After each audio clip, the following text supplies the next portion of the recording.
Brian Tarian here with the top 10 things you should know about your Social Security Disability Award letter.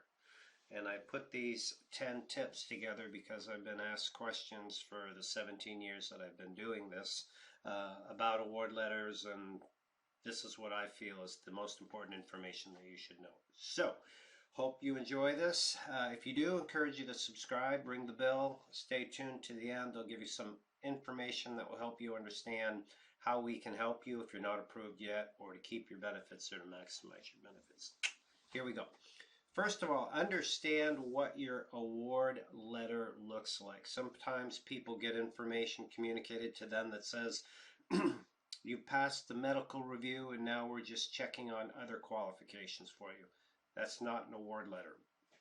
If you look in the screen now, you'll see in the top left-hand corner, it will clearly say Notice of Award. That means you've been awarded. That's good news.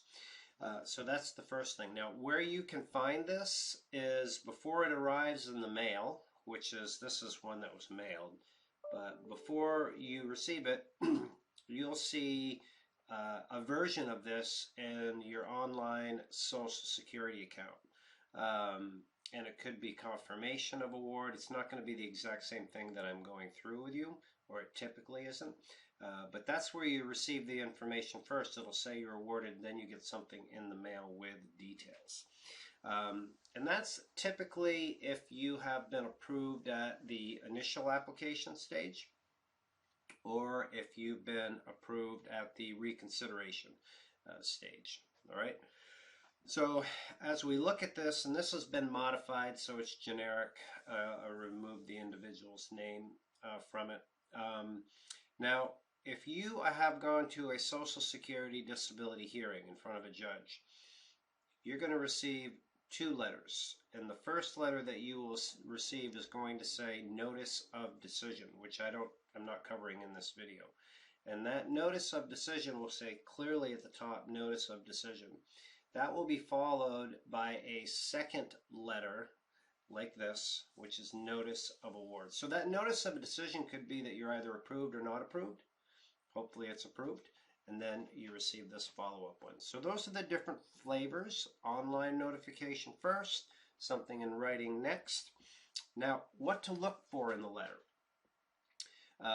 First thing is down here is it's going to help you understand when it starts. Now there's two different dates that you will see in your award letter. The very top one says you're entitled to benefits beginning May of 2021. That's when your payments will start. That's the most important. Now they found this individual disabled on November 24th, 2020. But remember, there's a 5-month elimination period. So there's 5 months where there's no benefits. So that's the difference between the date that you were disabled and when you are entitled to it. Now, this entitled date is important for your Medicare eligibility because your Medicare eligibility starts 24 months from this date. Not 24 months from this date, not 24 months from when you filed. It's 24 months from the month that you are entitled to your benefits, when your benefits start. Okay. So we go down the letter a little bit more. Of course, you want to make sure that your monthly check amount is correct, and you can sync that up if you've kept statements from your online account. That's how you can do that. Very rarely are there any errors in this. They're good about having that be consistent. And as we go down through the letter, I'm just going through my checklist here. They're going to say information about your representative and that your representative was paid.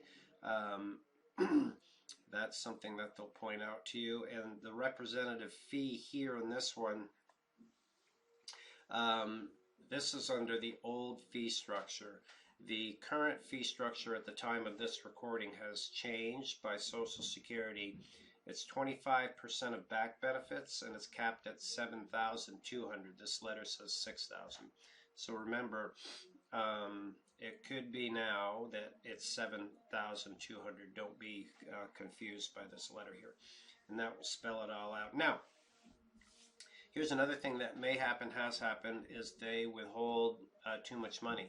They could say that we've withheld, I just saw this recently, we've withheld $12,000 to pay your disability representative.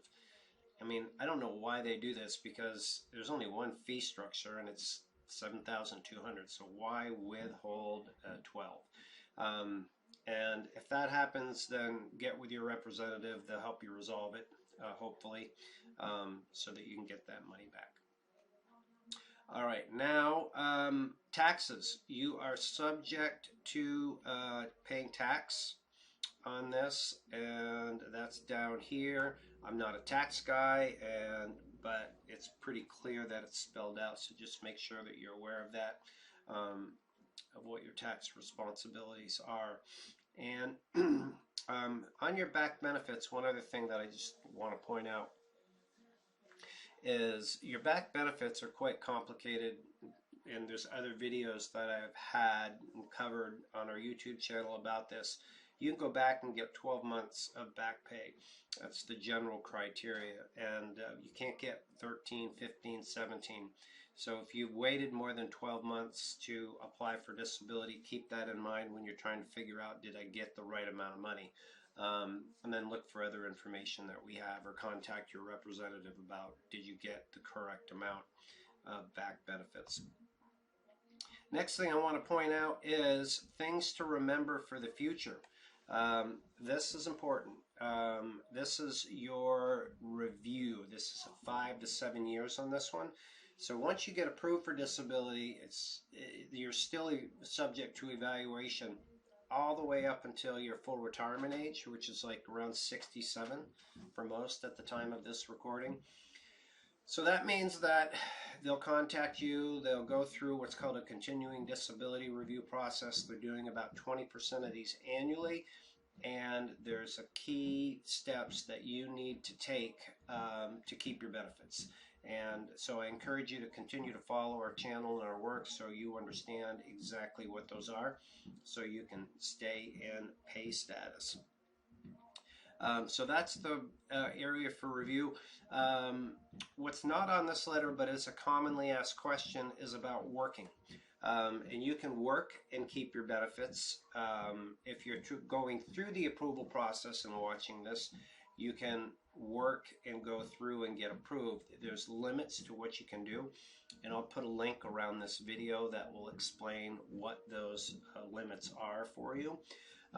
So just make sure that you stay within the regulations and don't go over, because that causes problems. It prevents you from getting approved, and it can take you off of your benefits. So you want to be very careful about that. So that concludes the top 10 things that I have. I hope you find this helpful. Again, I encourage you to join us, subscribe, ring the bell. Best way that we can help you is if you join us as a member or update us as a member.